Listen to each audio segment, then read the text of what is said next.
que transmite essa informação para receptores que estão instalados em locais previamente definidos, né? Então, basicamente, o que eles fazem é disparar um alerta, uma sirene,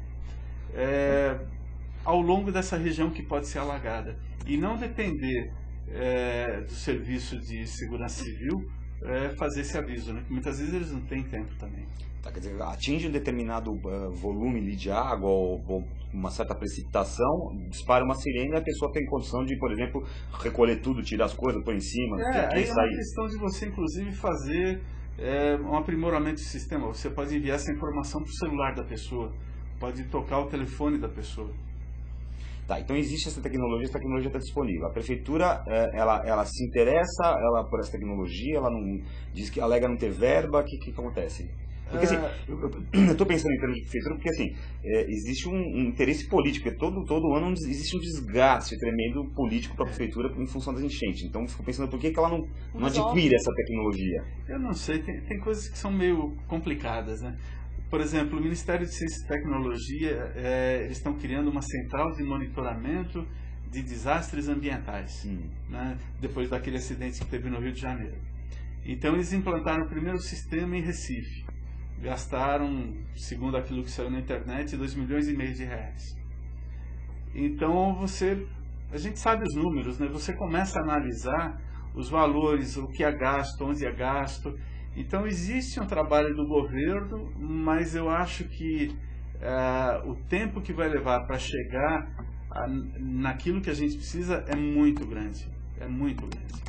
Então eu realmente não entendo, eu sei que cada órgão, cada cidade tem as suas prioridades, né? O que a gente vê é que muitas vezes essa prioridade não atende à nossa necessidade como moradores da cidade, né? Nós vamos mandar a fita dessa entrevista depois para o prefeito. Muito bem, está aprovado. É verdade. Muito bem. Estamos conversando hoje aqui com Theodoros Megalomatidis, que é especialista em monitoramento ambiental de recursos hídricos, e eu vou pedir agora para a Sandra comentar aí a participação dos internautas.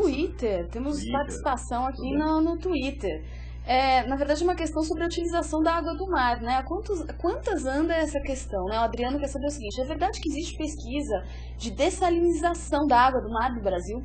Como é que anda essa questão da utilização da água do mar? Existe, eu não tenho dados assim detalhados para falar, mas existem alguns locais que usam. Não só no Brasil, como em outros países, né?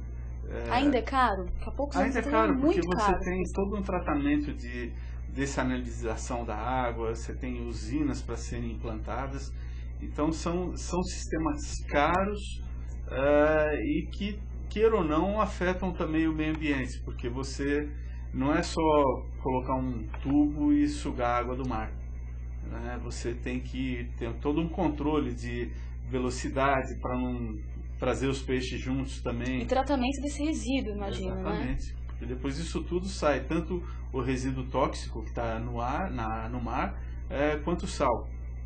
E não é, então vai ter bastante sal de cozinha, mas mais não um é problema, o que fazer com isso, né? Exatamente. Que é sal, é iodo, tem uma série de... não é simples.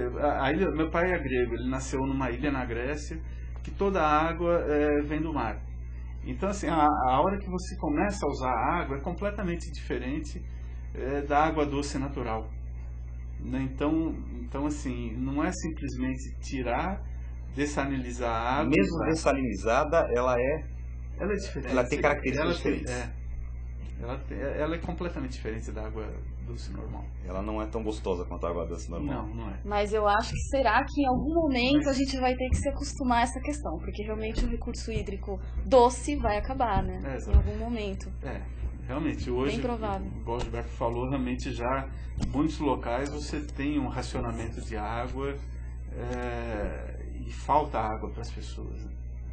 E essa questão de monitoramento de recursos hídricos, como é que é a questão das nascentes? Elas não são monitoradas? Eu não sei te falar exatamente se na nascente do rio existe monitoramento. A questão é que se você pega, por exemplo, o rio Tietê, a nascente do rio Tietê, ela é extremamente limpa. A questão é, a partir do momento que ele vai passando pelas cidades, que vai sendo poluído. Então, talvez na nascente não haja essa necessidade, a não ser por algum estudo acadêmico, alguma coisa assim. Já perto da cidade, sim, porque o monitoramento vai te permitir saber quem está monitorando e atuar com rigidez. Quer dizer, em Barra Bonita, ali já começou toda a poluição também, até chegar em São Paulo já estragou tudo. Porque você estava me contando assim, existe parece que um foco maior nos reservatórios, né? onde a água está concentrada no momento anterior à sua distribuição, né? Mas os percursos, digamos, de rios, etc. e tal, ainda não existe um trabalho de monitoramento adequado. Muito poucos, né? Muito poucos. Mesmo quando você pega na hidrovia Tietê-Paraná, existe muito pouco monitoramento, se é que existe algum nessa região. E na verdade, quando você vê, existem alguns sites na internet que mostram as bacias hidrográficas de São Paulo, né? E existe assim, uma quantidade muito grande de municípios que são afetados por esses rios. E aí, de repente, você vê um rio com aquele mar de espuma, igual aconteceu algum tempo atrás, por excesso de detergente na água. Então, assim, para que monitorar o rio? De novo, você está afetando a vida de quem está morando nessa região, né? Então, existe uma necessidade de realmente você saber como está essa condição físico-química. E monitoramento, bom, Amazônia é a maior reserva de água doce do planeta, né? Sulfana, aquela coisa, biodiversidade, monitoramento de lá, nem pensar, né? No Rio, que eu saiba... Não tem uma boiazinha lá. Que eu saiba, não. O governo federal não contrata uma fotinha de satélite, se quiser. Se quer. Esse é um dos problemas que a gente vê no Brasil, né?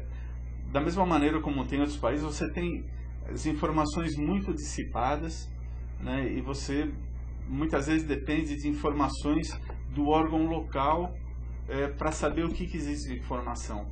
Então, toda a região amazônica realmente ela é passível de um monitoramento, até mesmo em função da flora e da fauna, né? Eu diria que lá você não tem os problemas que existem aqui em São Paulo de poluição industrial, mas ao mesmo tempo existe o desconhecimento da flora e da fauna nos recursos hídricos. Existe um trabalho que está sendo iniciado com a UFRA, que é a Universidade de Belém do Pará, com um pesquisador que é o Eduardo Paes, de justamente instalar sensores em barcos de pesca para que, enquanto esses barcos estiverem navegando, você consegue coletar os dados e saber como é que está a condição da água. Na verdade, Gilberto, isso é algo que o próprio Ministério da Pesca, que obriga os barcos de pesca a serem monitorados e rastreados, existe uma obrigatoriedade de instalação de sensores nesses barcos, para que ao longo da pesca você tenha pelo menos um monitoramento de alguns itens do mar. Pois é, você está tocando um assunto interessante, agora me despertou uma coisa assim. O Brasil é reconhecidamente um país de dimensões continentais que tem uma costa fantástica, né, que começa lá no sul do país e vai até o norte do país, e também que tem recursos hídricos fantásticos no seu interior. Tem a bacia amazônica, depois tem o cerrado, né, é um país de recursos hídricos bastante, digamos assim, bastante diversificados, né? O monitoramento desses recursos tão ricos e tão diversificados seria importante ter uma coisa de legislação até, né? E não é cumprido, né? Exatamente. Então, assim, existe uma série... Porque tem a questão da pesca, tem a questão da biodiversidade, tem uma série de Giba, bem lembrado, deveria ser uma lei que estão embutidos aí, né? Exatamente. E o que é interessante é que, assim, existe uma série de leis que obrigam, determinam, que punem, mas muitas vezes você vê que isso não é cumprido. Então, de novo, a gente pegando o caso dos barcos de pesca, né? Existem no Brasil, segundo dados do Ministério da Pesca, 60 mil barcos de pesca. É evidente que são barcos de tudo quanto é tipo, de tudo quanto é tamanho. Vai desde empresas de pesca, que é aqueles barcos moderníssimos, até o barco do pescador lá da praia, né? Existe uma legislação que obriga o rastreamento desses barcos, e que o rastreamento tem que ser acompanhado com a coleta de alguns dados, que é a turbidez da água, para saber se a água está suja ou não, a temperatura da água também. Bom, eu não tenho conhecimento de nenhum barco que faça isso. É aquela história, por que é feito ou não é feito, isso eu não sei. Então fica aí a questão pra gente. E você tinha uma imagem que você queria mostrar, né? Uma imagem de satélite. Legal, né? É um outro sovaco.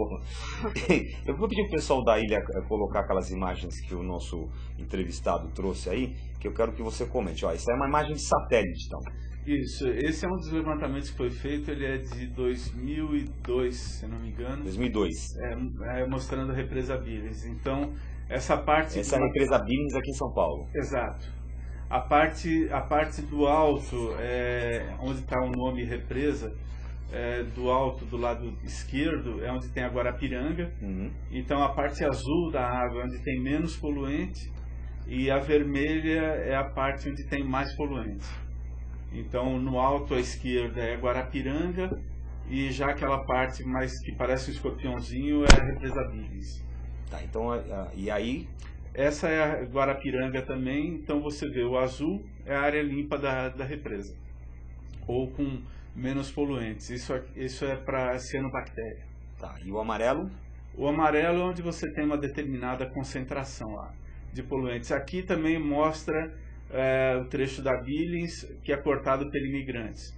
Tá, e bem no meio é a rodovia dos imigrantes. Exatamente. Então ali você vê de um lado uma concentração bem maior de poluentes, né, do lado direito, onde está quase vermelho, do que do lado esquerdo, onde tem aquelas manchas de verde e vermelhinho também.